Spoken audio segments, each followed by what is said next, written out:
Hello. आज हम लोग चैप्टर 4 का पार्ट 2 थर्मल कंडक्शन यानी ऊष्मीय चालक का चैप्टर पढ़ेंगे। चैप्टर 4 थर्मल एक्सपेंशन हम लोगों ने पिछले वीडियो में कवर किया है। इस वीडियो में हम थर्मल कंडक्शन कवर करेंगे। तो पेज नंबर 30 में आ जाओ। थर्मल कंडक्शन, ताप चालन।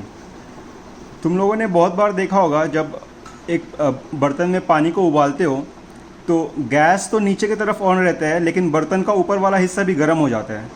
तो वो क्यों होता है? वो इसलिए होता है क्योंकि थर्मल कंडक्शन होता है, ताप चालन होता है। अगर नीचे का पोर्शन गर्म कर रहे हो, नीचे का भाग गर्म कर रहे हो, तो जो उसका ताप बढ़ता है, उस ताप के बढ़ने से टेम्परेचर जो है, थर्मल एनर्जी जो है, वो ऊपर की तरफ पूरे बर्तन को गर्म कर देगा और उसके बाद जो अंदर का पानी है वो भी गर्म होना स्टार्ट हो जाता है। तो इस चीज़ को थर्मल कंडक्शन बोलते हैं। थर्मल कंडक्शन होता है जो हीट एनर्जी होता है, उसका जो मूवमेंट होता है, वो जो एक जगह से दूसरे जगह पर जाता है, उसको थर्मल कंडक्शन बोलते हैं। तो इसका परिभाषा ये अंडरलाइन कर लो और इसको याद रखना। ऊष्मा संचारण की वह विधि जिसमें ऊष्मा एक अणु से दूसरे अणु में होती हुई एक स्थान से दूसरे स्थान को जाती है, जबकि अणु अपना स्थान स्थायी रूप से नहीं छोड़ता, चालन कहलाती है। तो इससे हम क्या समझे हैं? मान लो कि ये स्टील का एक बड़ा सा रॉड है, ठीक है। तुम लोग यहाँ पे इसको एक बर्नर से गर्म कर रहे हो, ठीक है। खाली इस छोर को गर्म कर रहे हो, इसको यहाँ पे कोई चिमटे से या हाथ से पकड़े हुए हो, ठीक है। तो धीरे धीरे ये वाला भाग गर्म होना स्टार्ट होता है। गर्म होते होते यहाँ के जो अणु है, ये ऐसे अणुओं से बना हुआ है। ये कुछ भी ये सपोज़ लोहा है, ठीक है, लोहा या स्टील समझ लो। घर में तो स्टील का बर्तन ही यूज़ करते हैं, इसीलिए स्टील समझ लो। ये इसके सारे अणु हो गए। अभी जब इसको तुम लोग गर्म करते हो तो ये सारे अणु यहाँ पे गर्म होने लग जाते हैं। उससे ये सब अणु के पास एनर्जी ज़्यादा आ जाता है, काइनेटिक एनर्जी ज़्यादा हो जाता है। तो ये ज़्यादा तेज़ी से घूमने लगते हैं। मैंने पिछले क्लास में भी समझाया था। तो ये घूमते घूमते इसके संपर्क में आते हैं, और इसके संपर्क में आने से इसका कुछ एनर्जी इसमें ट्रांसफ़र हो जाता है। कुछ जो गर्म रहता है वह गर्मी इसमें आ जाती है। उसी तरह फिर ये ज़्यादा तेज़ चलने लगता है, तो इससे गर्मी यहाँ पे ट्रांसफ़र होता है, यहाँ से यहाँ ट्रांसफ़र होता है।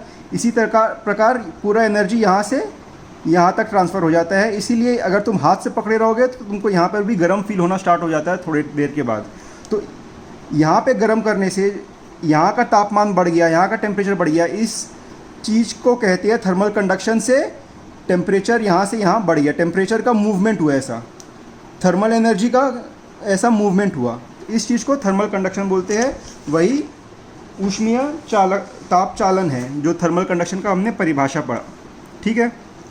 अब इसमें एक इंजन हाउस अच्छा, इसका पहले एप्लीकेशन देखते हैं। एप्लीकेशन क्या है? तुम लोगों ने अगर घर में चाय का पतीला देखा होगा तो बहुत बार देखा होगा कि उसको पकड़ने के लिए एक प्लास्टिक का हैंडल लगाया रहता है। वह किस लिए? अगर प्लास्टिक नहीं रहेगा, खाली स्टील रहेगा, तो स्टील गर्म हो जाएगा। चाय जहाँ पे गर्म कर रहे होगे वहाँ से ताप चालन होके वो हैंडल तक भी गर्मी आ जाएगी, तो तुम उसको पकड़ नहीं पाओगे। इसीलिए प्लास्टिक का हत्था देते हैं, ताकि प्लास्टिक कुचालक है। प्लास्टिक में ताप का चालन जल्दी नहीं होता है, क्योंकि प्लास्टिक कुचालक है। वो टेम्परेचर को ट्रांसफ़र नहीं होने देता, इसीलिए वह ठंडा रहता है और तुम उसको पकड़ के अपना काम कर सकते हो। इसीलिए तवा, पलटा आदि में लकड़ी का हत्था दिया रहता है। दूसरा, चायदानी, प्याले, बाउल आदि चीनी मिट्टी के बने होते हैं। अभी तुम लोगों ने देखा होगा, सपोज़ जब चाय पी रहे हो तो अगर स्टील के ग्लास में या कप में चाय पी रहे हो तो वो जल्दी ठंडा हो जाता है, और अगर चीनी मिट्टी से बने कप में या ग्लास में पी रहे हो तो वो थोड़ा देरी तक गर्म रहता है, क्योंकि चीनी मिट्टी से बना हुआ बर्तन, चीनी मिट्टी का जो चालक है, ताप चालक, वह कम होता है स्टील के मुकाबले। तो हर वस्तु का, हर पदार्थ का जो ताप चालक होता है वो उसकी पदार्थ पर निर्भर करता है। कांच का कम ताप चालक होता है, स्टील का ज़्यादा होता है, तांबा का सबसे ज़्यादा होता है, लकड़ी का भी कम होता है। तो वह वस्तु किस पदार्थ से बना हुआ है उस पर भी निर्भर करता है। तीसरा, तुम लोगों ने देखा होगा बर्फ़ की लकड़ी की बुरादे या टाट में लपेटना। बहुत बार बर्फ़ को बोरों में लपेटा जाता है या भूसी में रखा जाता है। उससे क्या होता है, जो बर्फ़ की ठंडक होती है वह धीरे धीरे पिघलती है और बर्फ़ ज़्यादा देर तक बना रहता है। अगर उसको खुले में रखेंगे तो धूप से और गर्मी से वह जल्दी पिघल जाएगा, और अगर उसको बोरे से या लकड़ी की बुरादे या भूसी से ढक देंगे तो उसका गर्मी उस तक धीरे धीरे पहुंचेगी और वो धीरे धीरे पिघलेगा, तो बर्फ़ ज़्यादा देर तक बना रहेगा। ठीक है, तो इसी चीज़ को समझने के लिए ये एक्सपेरिमेंट, इंजन हॉल्स का एक्सपेरिमेंट किया गया। ये क्या एक्सपेरिमेंट था, अभी हम समझते हैं इस चीज़ को। मान लो कि ये एक टीन का बर्तन है, ठीक है, एक टीन का बर्तन है और इसमें 3 रॉड ऐसे लगे हुए हैं। कई सारे रॉड हो सकते हैं, मैं 3 लेके समझा रहा हूँ। तो ये एक सपोज़ लकड़ी का रॉड है, ये आयरन यानी लोहा का रॉड है, ये कॉपर का रॉड या तांबा का रॉड हो गया। ये पूरे अंदर तक फिक्स है, ठीक है, और इसके ऊपर मोम का एक परत, सबके ऊपर बराबर एक मोम का परत दिया हुआ है। ठीक है, अभी इस टीन के बर्तन में उबलता हुआ पानी डाल दिए हैं, तो तुम लोग देखोगे थोड़े थोड़े देर में इसके ऊपर जो मोम रखा हुआ था वह पिघलना स्टार्ट हो जाएगा। और तुम लोग अपने आप ही नोटिस करोगे, सबसे पहले जो तांबा का रॉड है इसका मोम पिघलेगा, उसके बाद लोहा का पिघलेगा, और सबसे लास्ट में आखिर में जाके लकड़ी वाला रॉड का जो मोम है वो पिघलेगा। इसका मतलब क्या हुआ कि ताप चालन जो है सबसे तेज़ कॉपर में हुआ, तांबा में सबसे ज़्यादा ताप चालन हुआ, इसीलिए यहाँ तक गर्मी पहुँच गई, ताप बढ़ गया और यहाँ तक जितना भी मोम था सब पिघल गया। आयरन में, लोहा में धीरे धीरे होता है, स्टील में धीरे धीरे होता है, इसीलिए इसके मुकाबले थोड़ा सा ज़्यादा टाइम तक ताप को यहाँ पहुँचने में थोड़ा ज़्यादा टाइम लगा और मोम धीरे धीरे पिघला। तो इसके थोड़ी देर बाद ये पिघलेगा। और सबसे लास्ट में देखोगे लकड़ी जो है कुचालक है, मतलब इसमें बहुत ही धीरे धीरे ताप का चालन होता है, इसीलिए बहुत धीरे धीरे ताप बढ़ते बढ़ते यहाँ तक पहुँचेगा और लास्ट में इसका पूरा मोम पिघलेगा। तो ये दर्शाता है कि अलग अलग पदार्थों का अलग अलग ताप चालन होता है।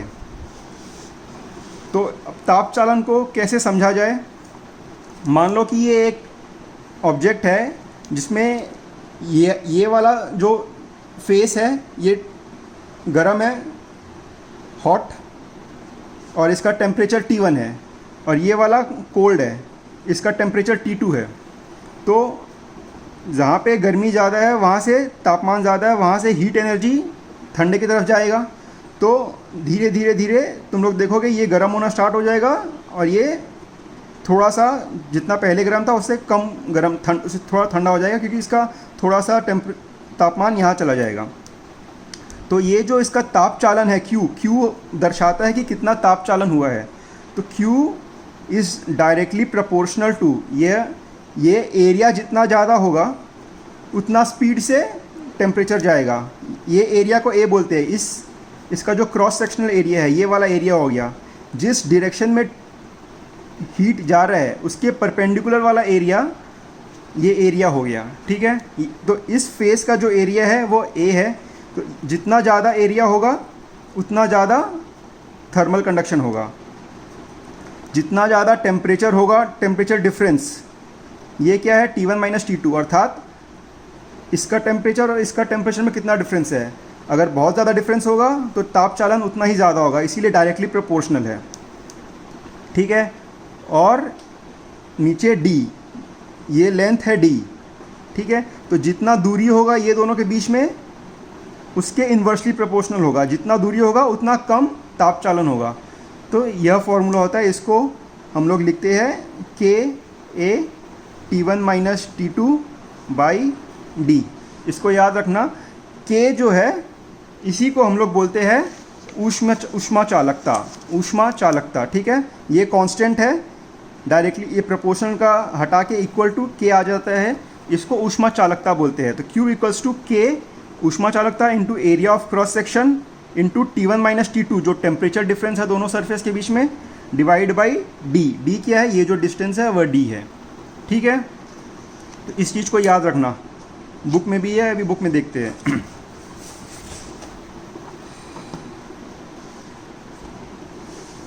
यह देखो Q directly proportional to A, जितना एरिया होगा उतना उसके प्रोपोर्शन, D के इन्वर्सली प्रोपोर्शनल है, जितना लंबाई होगा थिकनेस उतना उसके इन्वर्सली प्रोपोर्शनल, और जितना temperature difference Q1 minus Q2 पे है। ठीक है, और ये T क्या है, जितना टाइम तक जा रहा है, तो कितना टाइम तक बह रहा है, तो Q इक्वल्स टू के ए Q1 minus Q2 by D into T। तो अपने ये जो इसमें Q रेट था, rate of flow of heat, अगर रेट नहीं लेके इसको हीट लेंगे तो यहाँ पे अपने टाइम लगा देंगे, कितना टाइम तक बह रहा था, कितना टाइम तक ये थर्मल कंडक्शन हुआ है, तो उसके हिसाब से यहाँ पे ये टाइम भी आ जाएगा। तो इसको ये चीज़ हो जाएगा rate of flow of heat, ये क्या है, कितना हीट फ्लो हुआ और ये किस रेट से हीट फ्लो हुआ, ये हो जाएगा के ए T1 minus T2 by D. ठीक है, तो अभी वो जो K कांस्टेंट था, ये देखो ये वो K कांस्टेंट है, समानुपाती नियतांक है जिसे पदार्थ की ऊष्मा चालकता, इस K को ऊष्मा चालकता कहते हैं, कहा जाता है।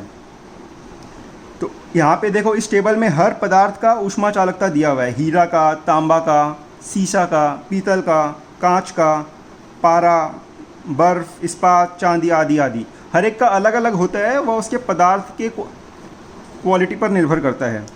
ठीक है,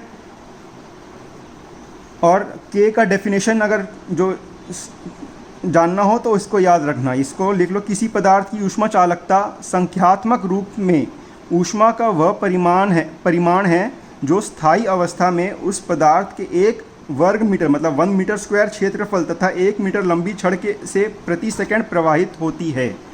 यदि छड़ के दोनों सिरे के बीच तापमांतर 1 डिग्री सेंटीग्रेड या 1 केल्विन हो तथा ऊष्मा का संचरण छड़ के सिरों से लंबवत हो तो इसका एसआई मात्रक वॉट पर मीटर पर केल्विन है। ये इसका एसआई यूनिट है के का। ठीक है, ऊष्मा चालकता वॉट पर मीटर पर केल्विन। तो वही फॉर्मूला है Q बाई टी बराबर थीटा, मतलब जो अपने T1 T2 लिखे हैं उसके बदले में बुक में θ1 θ2 लिखा हुआ है। तो Q बाई टी बराबर θ1 माइनस θ2 इंटू के constant, A for area, D for thickness. और यह जो चीज़ है D बाई के, इसको ऊष्मीय प्रतिरोध भी कहते हैं, इसको बाद में समझेंगे। बस अभी फ़िलहाल के लिए इतना में ही तुम लोग ये चैप्टर ख़त्म कर सकते हो और सारे क्वेश्चंस अटेम्प्ट करो। क्वेश्चंस को हम लोग बाद में डिस्कस करेंगे फिर। ठीक है, थैंक यू।